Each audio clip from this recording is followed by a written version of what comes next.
सबसे पहले तो चौधरी साहब, पूरा साल 2025 पाकिस्तान के लिए माशी तौर पे कैसा रहा? We know we are still not out completely out of the quagmire. हम दलदल से पूरी तरह नहीं निकल पाए हैं, लेकिन जितना भी निकल पाए हैं, कितना निकल पाए हैं, कितना तसल्ली बख्श रहा?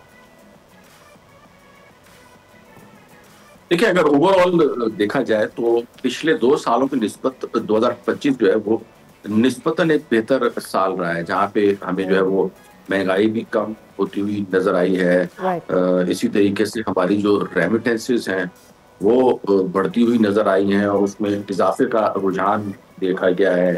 अगर हमारे जो मॉनेटरी अकाउंट है उसकी बात की जाए तो ऑल लोग स्टेट बैंक ने जो है वो अपनी मॉनेटरी पॉलिसी स्ट्रिक्ट रखी है और अभी भी जो शरह सूद है उसको 10.5 के ऊपर इन्होंने रखा है, लेकिन स्टिल एक ब्रीदिंग स्पेस जो है वो बिजनेस कम्युनिटी को मिला है। ऑन दी अदर हैंड, अगर टैक्स पॉलिसी की बात की जाए, टैक्स रेट्स थोड़े से ज्यादा है, लेकिन स्ट्रक्चरल रिफॉर्म्स की वजह से टैक्स कलेक्शन में भी इजाफा देखा गया है। तो ओवरऑल जो मैक्रो इकोनॉमिक इंडिकेटर्स हैं वो एक अच्छे जो है वो आगे मुस्तकबिल की हमें दे रहे हैं नजीर, लेकिन जो माइक्रो लेवल के ऊपर देखा जाए अभी तक वो असरात पहुंचना शुरू नहीं हुए।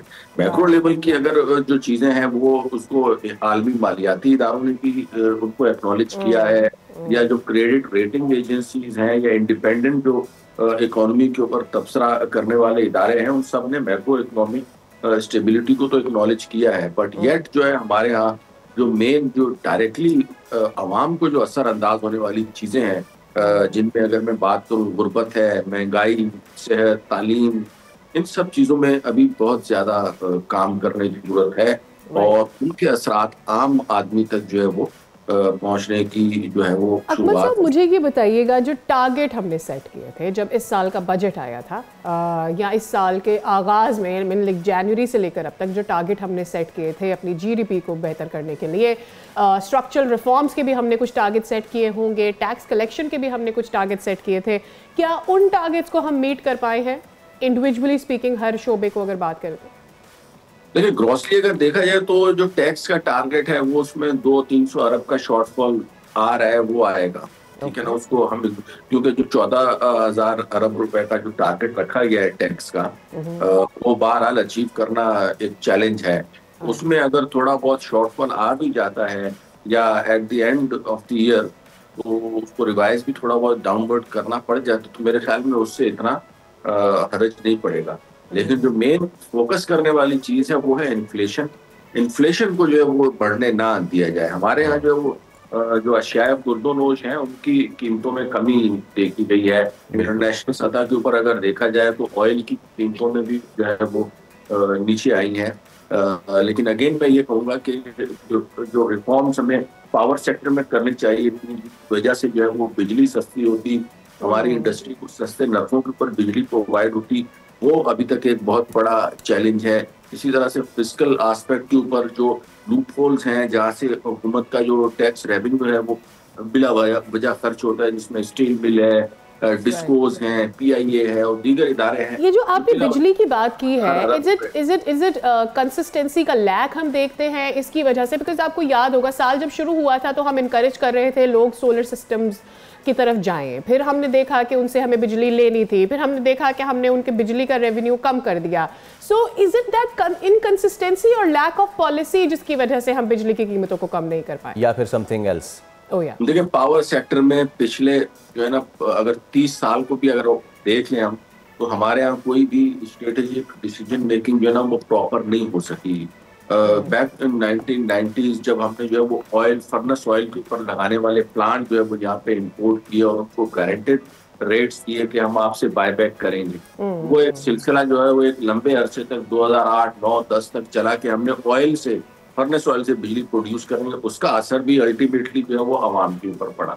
उसके बाद 2014-15 में जब लोड शेडिंग बहुत ज्यादा हो गई थी, पिछले जो पावर टो वगैरह थे उनके साथ जब एग्रीमेंट्स एक्सपायर हुए तो हमने अंडर सीपैक जो है वो चाइना के साथ मल्टीपल एग्रीमेंट्स किए, उनसे हमने दोबारा पावर प्लांट्स लिए, जिसकी वजह से आज भी हम कैपेसिटी चार्जेस जो है वो साल के तकरीबन काफी हद तक जो है उनको हमें पे करना पड़ रहा है, जिसकी अल्टीमेटली कॉस्ट जो है वो हम पे कर रहे हैं। एंड नाउ सोलर सोलर के ऊपर जो है ना हमने तकरीबन 10,000 मेगावाट के करीब जो है वो सोलर इंपोर्ट कर लिए, और जब पब्लिक ने उसको इंपोर्ट कर लिया तो अब उसके ऊपर हुकूमत सेल्स टैक्स भी लगा रही है। लास्ट टाइम 10% के करीब सेल टैक्स लगाया, जिसको जो है वो आइंदा साल में 16% या 18% के ऊपर ये लोग ले जाएंगे। और उसके बाद अब जो है वो उनसे बाई बैक जो बिजली करने की नेट मीटरिंग का सिलसिला वो भी खत्म किया जा रहा है। तो ये बिल्कुल एक लॉन्ग टर्म जो डिसीजन मेकिंग है उससे इम्पैक्ट होती है, इन्वेस्टर्स की डिसीजन मेकिंग के ऊपर इसके ऊपर इम्पैक्ट आता है। तो हमारे यहाँ जो लॉन्ग टर्म प्लानिंग है with reference to power sector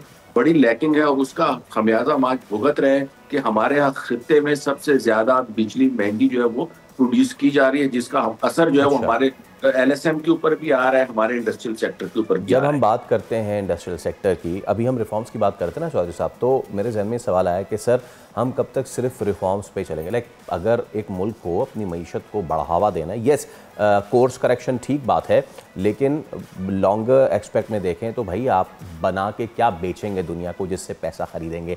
आपकी इंडस्ट्रियल ग्रोथ कितनी है, असल मैटर ये करती है। लेकिन फिर मैं उलझ गया इस चीज़ में, हमारी इंडस्ट्रियल ग्रोथ, हमारी प्रोडक्टिविटी, हमारी लार्ज स्केल प्रोडक्शन, यानी कि आम आदमी के लिए बड़ी इंडस्ट्रियों की पैदावार वो उस वक्त सही हो पाएगी जब हमारे उनके लिए गैस प्राइसेस और उनके लिए इलेक्ट्रिसिटी प्राइसेस वो वारे में आएंगे। अब उनको वारे में नहीं आते क्योंकि सोलर हम उनको वारे में देना नहीं चाहते। तो ये जो एक sort of vicious cycle, the circular debt वाली चीज़ है, हाउ टू ब्रेक इट, वो कौन सा पॉइंट, क्योंकि ये तो पूरा गोल गोल घूमता नजर आता है, कहाँ इसमें बेहतरी करें, कौन सा पहला डार्ट है जो मारे तो वो ठीक होना चीज़ शुरू हो? देखिए जी, इसमें तो सबसे जो बुनियादी इस वक्त इन इस्लाहात के सिलसिले में जो रुकावट है ना, दैट इज करप्शन। और उसके ऊपर IMF ने भी अपने 16 जो नुकात हैं वो हुकूमत को आइडेंटिफाई करके दिए हैं। उनमें काफ़ी सारी पॉइंट्स हैं जिनमें इस्लाहात करने की गुंजाइश है, ट्रांसपेरेंसी लाने की ज़रूरत है, गवर्नेंस को जो है वो बेहतर बनाने के सिलसिले में इक़दाम की ज़रूरत है, लॉ इन्फोर्समेंट एजेंसीज का रोल है। तो सबसे जो बुनियादी होता है, जो 5,300 अरब रुपए की बात की जाती है, ये वो 5,300 अरब रुपए हैं जो ना हमारे GDP में कोई कंट्रीब्यूट करते हैं और टोटल जो है वो करप्शन की नज़र हो जाते हैं, और इनकी वजह से हमारी जो इस्लाहात हैं वो भी मुतासिर होती हैं और जो आम आदमी है उसकी ज़िंदगी भी मुतासिर होती है। तो सबसे पहले तो जो है वो हमारे यहाँ करप्शन जो है वो सबसे बड़ा इसमें रुकावट है। सब्सक्राइब करें और बेल दबाएं ताकि कोई खबर रह न जाए।